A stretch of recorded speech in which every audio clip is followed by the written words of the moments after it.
Very true. How does that not sound like anything other than what it is?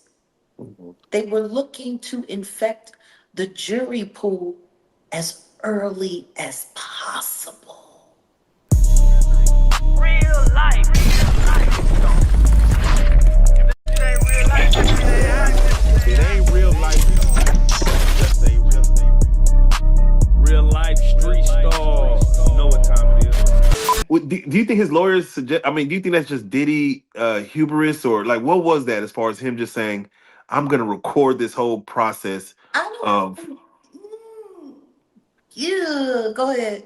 yeah for because technical lawyer will tell you to probably go against that because this documentary to me doesn't exist if this it doesn't well it might still exist but this footage the way it starts off the fact that the executive producers 50 Cent the fact that that they have this footage and however they got it Mhm. the fact that it exists is like Diddy why would you even start recording this like why would you even give us this leverage to even put this thing out please give us some Leverage. tips well I wouldn't call it leverage but go ahead. Well, the whole point of him filming this whole thing was because I'm sure that he planned on doing his own documentary. This is an extreme narcissist you're talking about. Extreme. He's sitting there with feds an eye shot away from his hotel suite, filming his hotel room. And he's looking at them and he's filming them right back. He's literally saying in certain parts, yeah. Make sure you're filming all of this because we need to get some cutaway shots. That's wild. That's wild. No, he was literally, I mean, did nobody pay attention to that? Oh, I saw it. I saw it. Like he said, yeah. Make sure you're filming all of this. We need this for cutaways. Like you're sitting here collecting footage, like a director, like an AD. Yeah.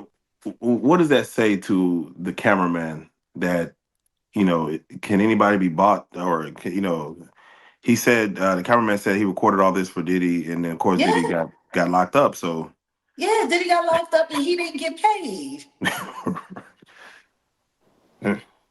That seem a lot of people seem to have that experience. yeah, I'm telling you. Dealing with Combs Enterprise. They come in and they work and they don't get paid.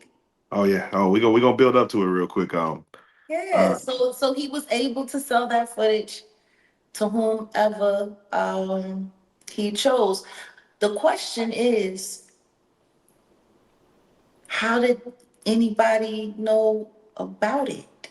Like that's the thing.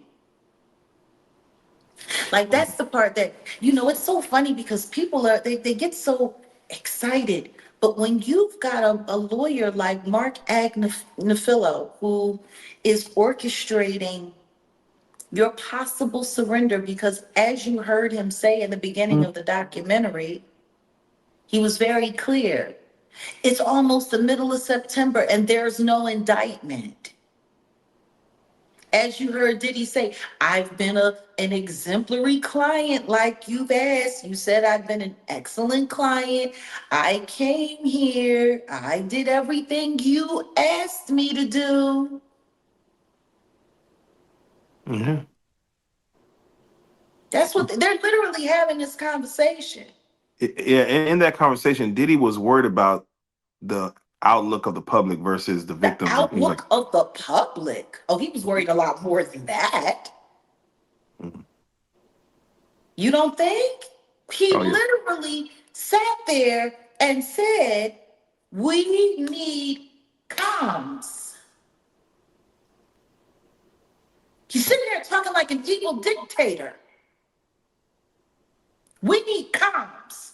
We need a way into this conversation. We're losing, he said. We're losing. Losing what? Come on. What are you losing? But the key words that he said that were so important were we need to be able to be speaking to the potential jurors. He said, you might only be the guy that watches CNN, but there's 9 billion people in the world, and 7 billion of them are on Instagram or TikTok. We need to have control of that. He said, we need to know how these potential jurors are thinking. Mm-hmm. That's what he said. Facts. So what does that mean? He hadn't even been arrested yet. He hadn't even been taken into custody yet.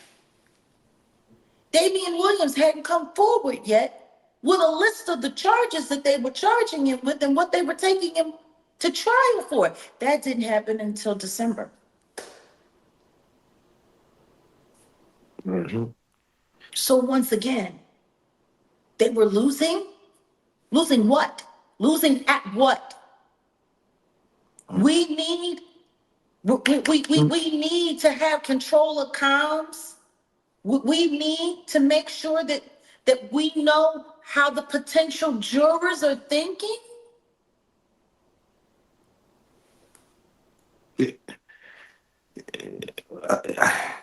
Very true. How does that not sound like anything other than what it is? Mm-hmm. They were looking to infect the jury pool as early as possible. They were hoping to infect the jury pool, to see a lawyer sitting on the phone, having a conversation with a man who was about to be charged with some of the most heinous acts known in recent history for a public figure. Does that make him a megalomaniac? Just for him to think that he has that kind of control before even getting arrested? Like, I'm going to control this What do you mean? whole What do you narrative. mean to think? To think? What do you mean to think that he has that kind of control? Look at what happened. Look at the outcome. Hey. What did I say to you guys? Who can these people run to? You can't go to the boss because the boss is screwing you. Look at Aubrey O'Day. The boss's boss don't care. You could go to the police, all bought and paid for, and even if you get a special prosecutor like Damian Williams, they can just be reassigned to another case. And then Maureen Comey comes in. We can't even begin to talk about that jury. We can't even begin. Not yet. We got so much more to discuss, don't we? We got so much more to discuss. And as we delve deeper, Look first at and what foremost, happened. I want you to think about that. Look at what happened from that. See, and this is why this documentary is I'm not calling it a documentary. I'm calling it a mockumentary. That's what I call it. no, not Spinal Tap. I call it a mockumentary. I feel like this whole thing is mocking me. That's how I feel about it. Mm. It's wild. But go ahead.